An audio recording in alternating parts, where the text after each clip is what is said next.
Hello everyone and welcome to Teachita. In this first video in our Abaqus series, we will learn what is Abaqus, try to understand menus, and how we can use them to solve a simple problem. As you know, Abaqus is a numerical analysis software and has different modules. Let's review each module step by step while following one example through each module.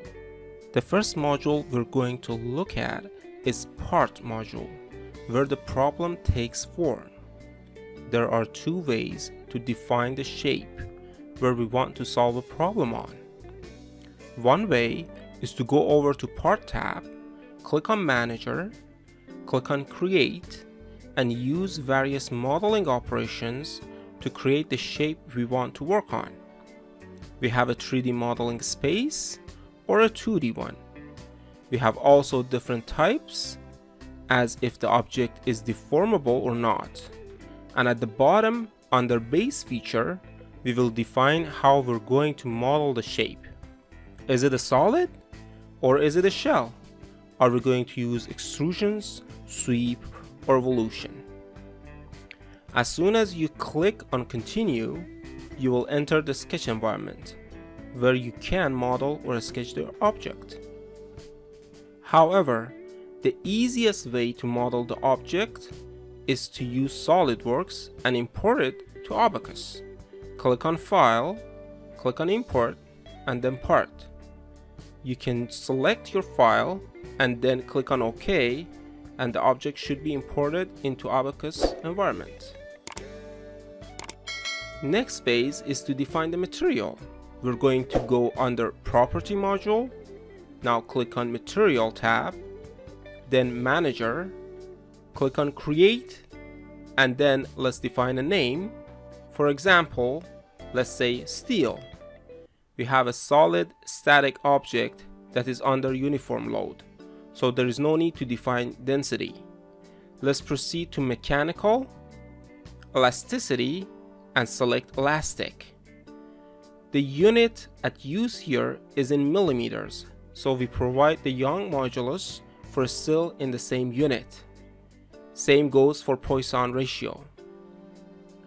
It is important to note that for this example, we're doing a static analysis, and that's why we're only using the mechanical properties. If we are doing any thermal or electrical or magnetic analysis, we would need to define other properties as well. Now that we have defined the material, next step is to assign the material to the object. We need to click on Create Section, then Solid and Homogeneous. That is completely dependent on the object that we're going to analyze, and then click on Continue. Confirm it is steel and then click OK. Click on Assign section. Now at the bottom you get a prompt saying select regions to be assigned a section. We're going to select the object to assign the material and click Done and then click OK. Now the color has changed to a green color. This shows that you have successfully assigned the material to your geometry.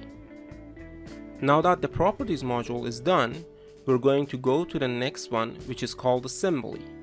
We need to import or define our structure. Let's go under Instance and then click Create. Under Parts, ensure that you have your part with assigned material. Now there are two options. You can either select Dependent, which means that we must define the mesh under the Part module, or we can proceed with Independent, which means we can have the mesh inside the Instance module. Let's proceed with Independent and click OK. Now we're done with Instance module. We're going to go to a Step module at this point. In this module, we're going to define the loading properties and the outputs of the project.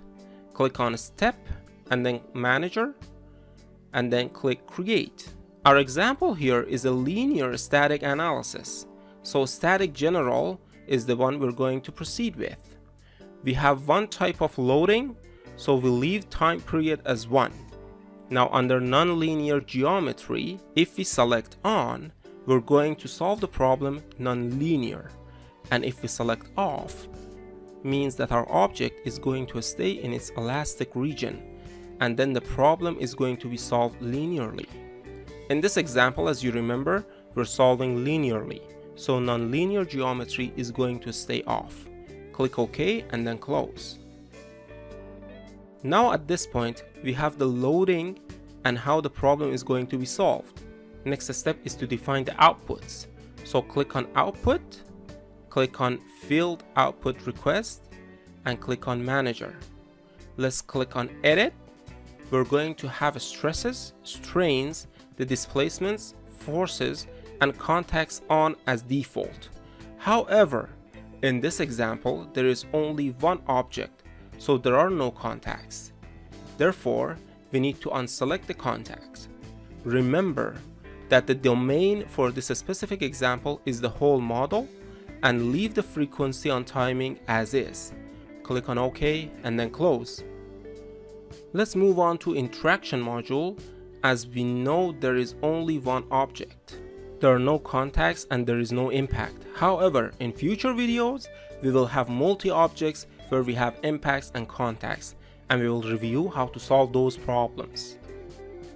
Now let's move on to the load module. We're going to define the loading properties and boundary conditions. For this example, let's assume for boundary conditions, on the two radii we have fixed constraints, and the edges are freehold.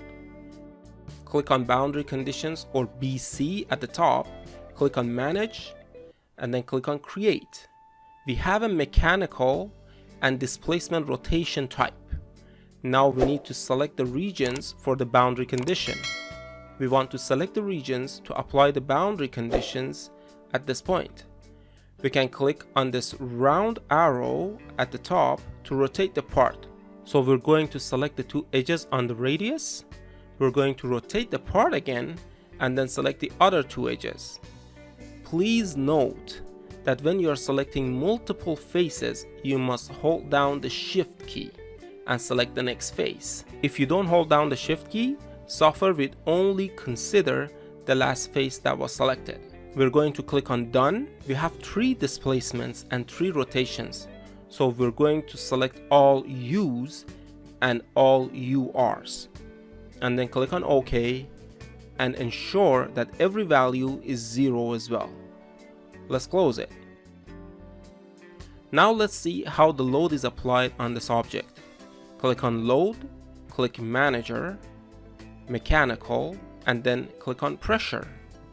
Now we need to select the surfaces for the load individually. We're going to select the top surface, click on Done. It's uniform. For the magnitude, remember your dimensions were in millimeters. So you need to select 1 megapascal, which is 1 Newton over 1 square millimeter.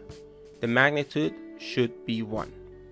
Click on OK and then close. You should be able to see a uniform distribution of load. Done. Now let's move on to Mesh module. If you see a green color, it is a good sign. It means that the software could uniformly mesh the surface or the object. Selecting the type of mesh is very important, and there are different properties and options for meshing. Click on Mesh, click on Controls. We have element shape as hex, and under technique structured, which should work properly for this example.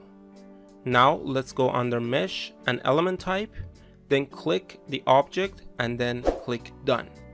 The element library is standard and the geometry order is linear. If you want a more precise analysis and calculations, you can change the geometry order to quadratic. However, for a simple example like this, we will leave it as linear. We're going to leave the family as 3D stress, click OK, and then click on X at the bottom. Now to complete the meshing process, let's go and click on Seed.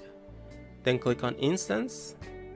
Let's leave the size as default size and then click on OK.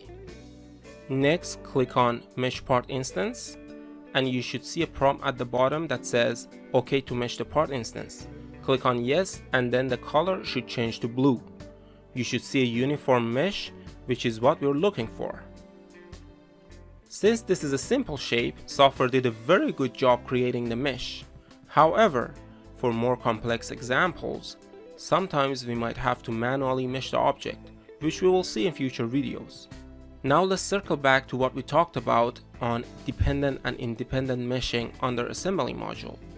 If you remember, we said for dependent we need to switch to part module for meshing. However, since we selected independent, we can proceed with meshing in mesh module. Let's move on to the job module. Up to now, we imported the object, we defined the load, the mesh, and the material, and everything should be fine. Now it's the time to let the software know that it needs to solve this problem. Let's click on Create. Let's give it a name like Static. Click on Continue and click OK. Then click on Submit and click OK. At this point, the software knows this job is in the queue, and we will wait for the software to prepare the problem for analysis. This could take a few seconds to several minutes depending on the complexity of the problem and how strong your computer is.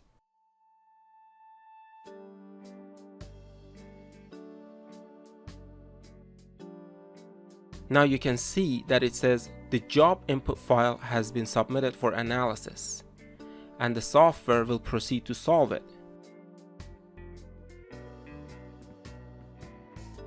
The status is changed to running, which means there was no issues with inputs. If there has been any missing data or information defining the problem, you will get an error message or a warning message at this step.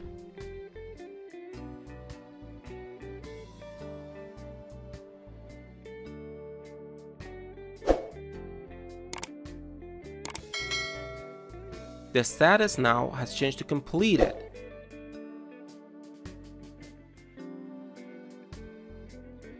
Let's click on results and then click on plot contours, where you can see stresses.